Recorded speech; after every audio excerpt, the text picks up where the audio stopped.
When you're thirsty, you'll do just about anything for water. If you're hungry, you'll do just about anything for something to eat. What are you thirsty for?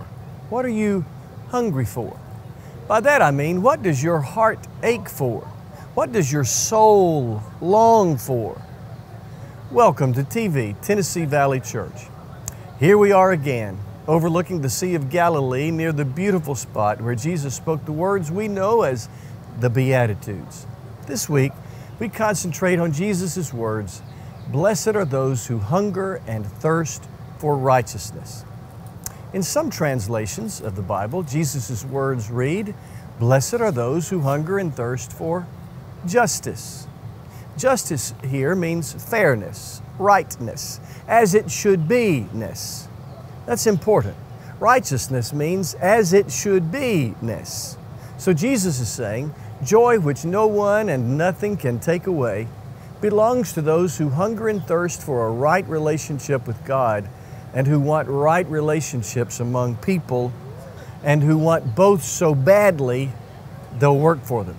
Once more, Jesus is saying, joy which no one and nothing can take away belongs to those who hunger and thirst for a right relationship with God and who want right relationships among people and who want both so badly they'll work for them. Righteousness is the state of having my heart, my life, and my world right with or aligned with God, in sync with His standards of what is right. Righteousness also means justice. So righteousness also means working that everyone is treated fairly, no matter how rich or poor they are, no matter the hue of their skin or the accent of their tongue. Not just that criminals pay for their crimes, but justice means everybody has the same opportunities. It's as it should be-ness.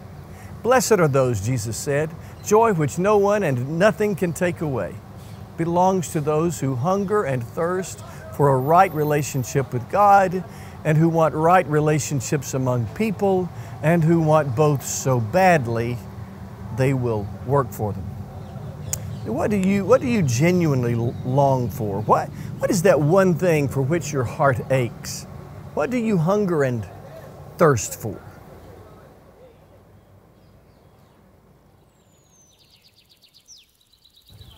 One of the gifts that comes with our humanity is the ability to choose what we want. Oh, I know preferences are not something we choose. I can't choose to like anchovies, for example. I think anchovies are nasty. I will never hunger for anchovies. Or thirst for pickle juice. I have friends who drink pickle juice in the summer to keep from getting cramps. I'll never thirst for pickle juice. Those are preferences. I can't make myself prefer what I don't prefer. But I can choose my goals, I can choose my priorities, I can choose what I believe is important. For example, sometimes I'm sitting in the den with my laptop in my lap with a ball game on TV. I want a half gallon of Grater's ice cream. I do, I want it. But my deepest want is to be healthy. In that moment, when I have conflicting wants, I get to choose what I really want. What I want most. Sometimes I choose the ice cream, but that's not the point. The point is that my wants are many and often conflicting. I get to choose whether I will pursue my deepest wants, my most noble desires, my highest goals, my true priorities. I get to choose whether to pursue what I truly believe is important.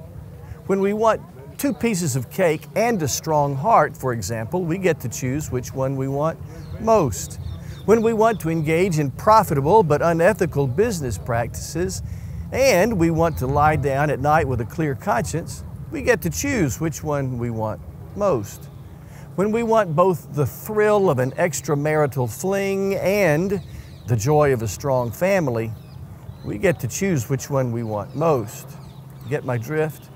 When we want things that are shallow and will not satisfy, and we want a right relationship with God and to work for right relationships among people, we get to choose which we want more.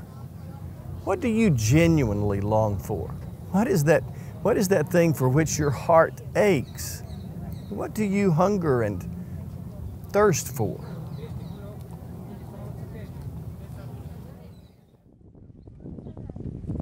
Though our wants are many, we get to choose whether we will pursue our deepest wants, our most noble desires, our highest goals, our true priorities, what we truly believe is important. And here's where I've been headed. The true longing of your heart, that which will satisfy your soul, is a relationship with God and a place in His mission to the world to make things right. You were made for that. You were created for relationship with Him. You were made to join God in His mission of healing hurts and righting wrongs and making this world a better place. You have lots of wants, lots of hungers and thirsts, but the deepest hunger and thirst of your heart and soul are to know God intimately and to serve God faithfully. Oh, we get confused, of course. We don't always recognize that longing for God. We sometimes confuse it with something else. G.K. Chesterton, British author of the early 20th century, wrote the now famous lines, "Every man who knocks on the door of a brothel, a house of prostitutes, is looking for God." Isn't that interesting? Have you heard the story of the Samaritan woman, the woman Jesus met at the well? She'd been married 5 times and was living with a man, not her husband. Jesus said, "I can give you living water so that you won't thirst anymore." He was talking about a satisfaction in her soul she was never going to find jumping from relationship to relationship.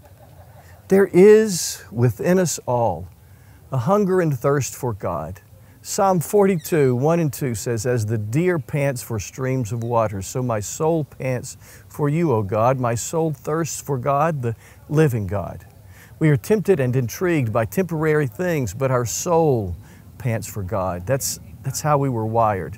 There is within us a God-shaped hole that nothing else can fill. God created us for relationship with Himself and placed within us that inborn desire for relationship with Him. So when that relationship is not there, nothing can take its place. Like a perfectly shaped piece of a complicated puzzle, there is no substitute. The deepest longing of the human soul is what Jesus calls in the Beatitudes righteousness, which again is the pursuit of a right relationship with God and right relationships among people. So it seems like the important thing here is recognizing what our souls really long for. And you get the choice as to whether you will pursue that. The really good news is that when you say yes to knowing and to serving God, He grants your deepest longings. In Psalm 34 we read, "Delight yourself in the Lord, and He will give you the desires of your heart," the inborn deep desires of your heart. In a few minutes, I'll be back to flesh out this idea of pursuing what our souls and hearts really long for.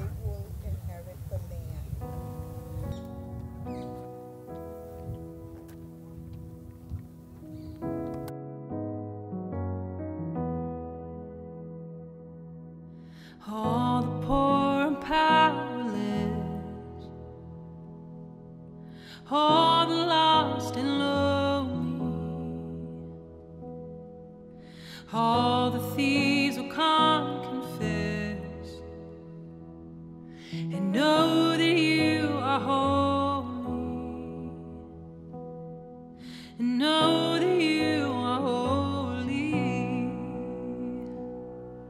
and all will sing out hallelujah, and we will cry out hallelujah.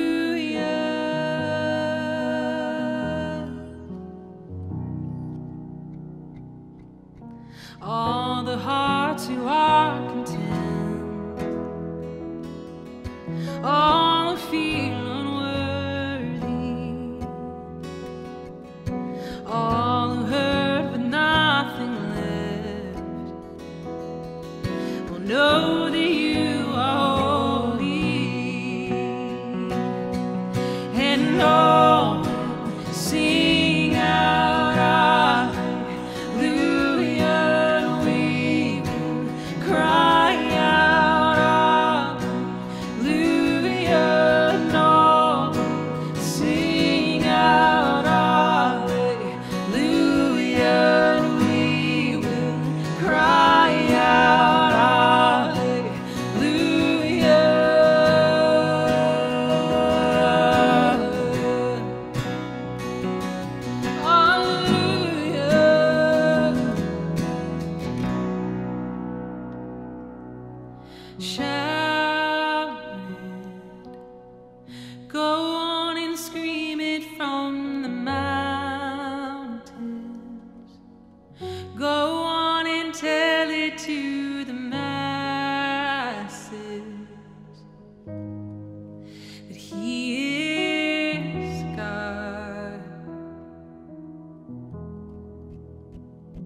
shout it. Go on and scream it from the mountains. Go on and tell it to the masses that He is God. Go on and shout it. Go on and scream it from the mountains. Go on and tell it to the masses that He is God.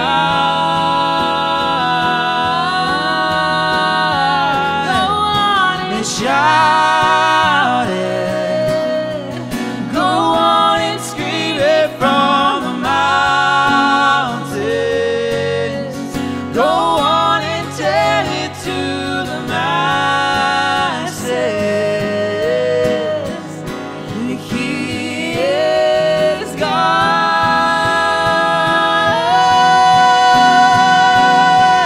And we will sing out hallelujah, and we will cry out hallelujah.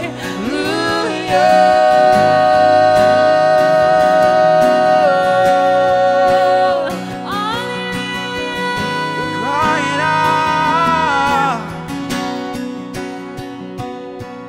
And all will sing out hallelujah. We will cry out hallelujah. We will sing out hallelujah. We will cry out hallelujah.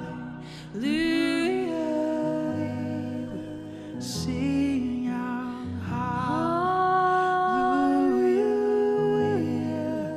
Cry out.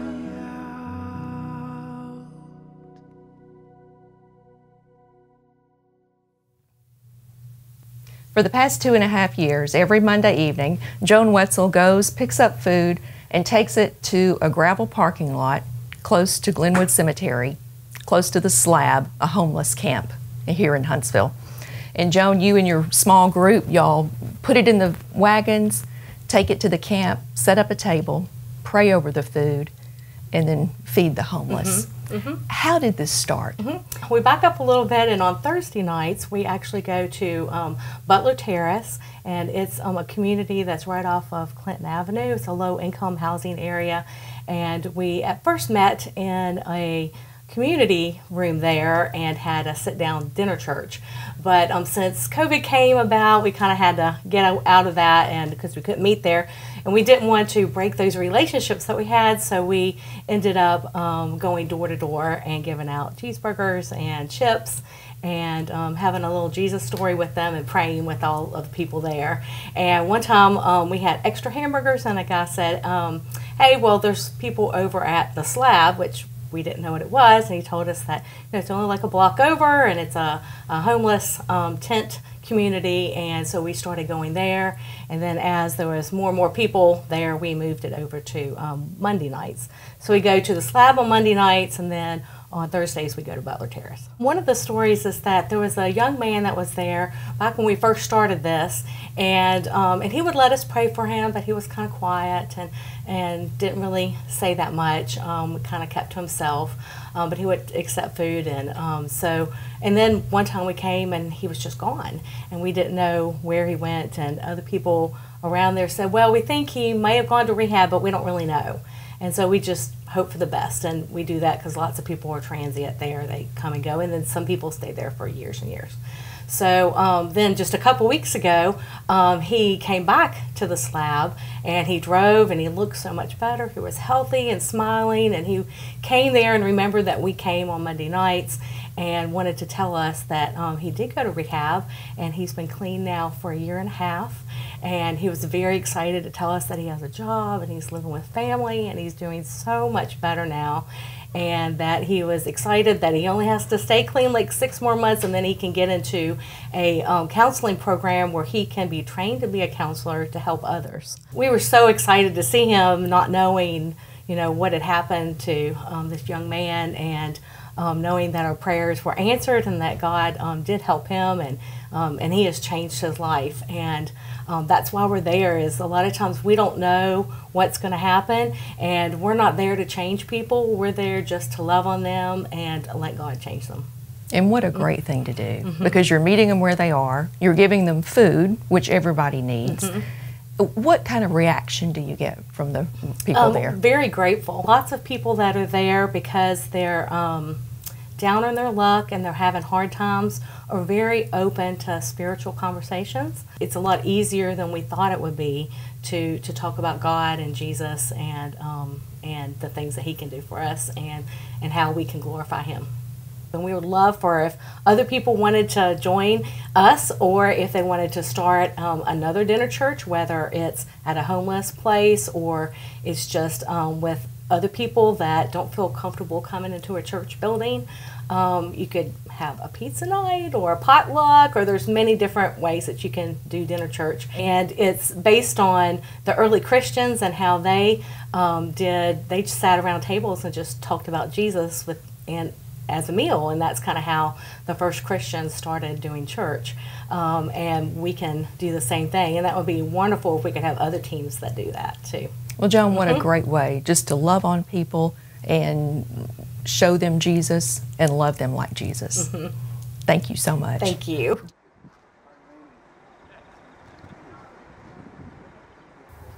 Joy which no one and nothing can take away belongs to those who hunger and thirst for righteousness, as it should be-ness, said Jesus. The Bible also says twice in what we call the New Testament that we should pursue righteousness. Righteousness, as it should be-ness, is both a longing with which we are born and something we must pursue.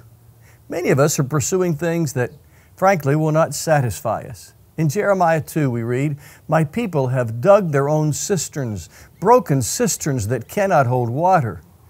Some of us are channeling our water towards cisterns that leak. We're putting our hopes in things that can't satisfy us. The deepest hunger and thirst of your heart can't be filled with clothes or corner offices, with titles or trophies, with wages or wardrobes. God invites us to that which will satisfy our hunger and thirst. Listen to the poetic invitation from God in Isaiah 55. "Come, all you who are thirsty, come to the waters, and you who have no money, come and eat. Come buy wine and milk without money and without cost. Why spend money on what is not bread and your labor on what does not satisfy? Listen to me and eat what is good, and your soul will delight in the richest of fare." We have the beautiful promise from the Bible. If you seek the Lord your God, you will find Him if you look for Him with all your heart and with all your soul. That's from Deuteronomy 4. Those who seek me, find me. As I'm taping this, former President Jimmy Carter is 98 years old. Whether or not you like his politics, he is a deeply devoted follower of Jesus. In his book, Living Faith, he wrote about going fishing with a friend when Jimmy was a little boy back in Georgia. They stayed too late. On their way home in the woods, they got lost. They walked in circles through a slow drizzle until the sun went down. When it got dark, they got scared. Jimmy Carter wrote that the thing he wanted most was to see his daddy. But that was also what he feared most, for he knew his daddy would be angry. He also knew that his daddy would be out looking for him. Jimmy Carter said he and his boyhood friend finally spied the lights of a farmer's cabin about 10 miles from home. The kind farmer offered to drive the boys home in his mule-drawn wagon. 2 miles down the road towards home, they met Jimmy Carter's father in his pickup. Jimmy was looking for his daddy, and his daddy was looking for Jimmy. Jimmy and his dad drove several miles without speaking. When they got home, his daddy turned to him and said, "I thought you knew more about the woods than to get lost." Then he reached his arms out toward his son, and Jimmy rushed to hug him. Jimmy wrote, "I knew I deserved to be chastised, but being in my father's arms was one of the most joyful and memorable experiences of my life. For a few hours, without either of us knowing where the other was, there had been a vacuum in our lives." Not only is there a God-shaped place in your heart, there's also a U-shaped place in His heart.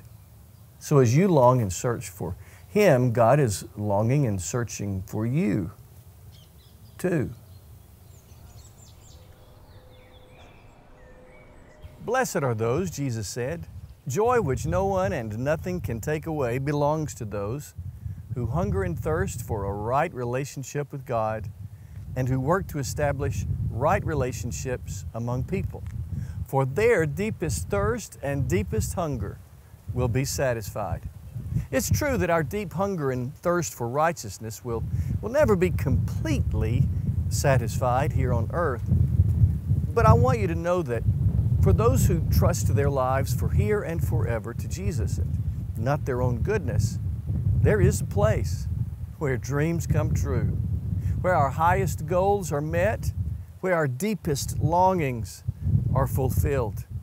Revelation 7 speaks of a place beyond our last breath on earth. Never again will they hunger, never again will they thirst, for the Lamb at the center of the throne will be their shepherd. He will lead them to springs of living water, and God will wipe away every tear from their eyes. That's from Revelation 17. There's a gospel song that got it right. Only Jesus can satisfy your soul. Jesus is God the Son who became flesh to demonstrate how much God loves us.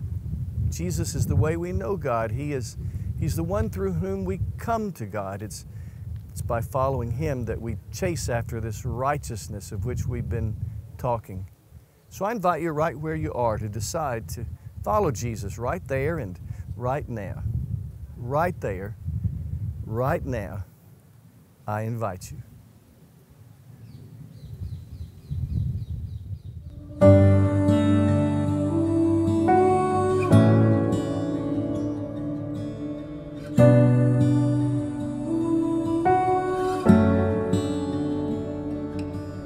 Surely your goodness and loving kindness will follow me all my life. Surely your goodness and loving kindness will follow me all my life. You are my shepherd, I shall not want.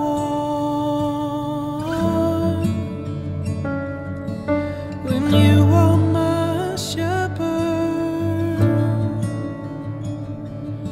I shall not want. Surely your goodness and loving kindness will follow me all my life. Surely your goodness and loving kindness will follow me all my life.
never forsake me.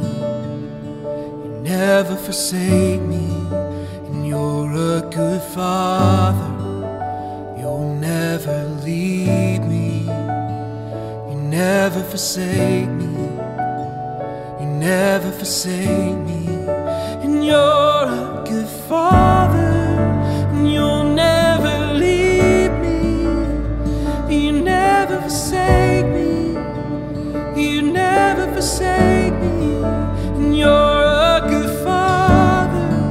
And you'll never leave me. You never forsake me. You never forsake me. When you are my shepherd, I shall not want. When you are my shepherd, I shall not want.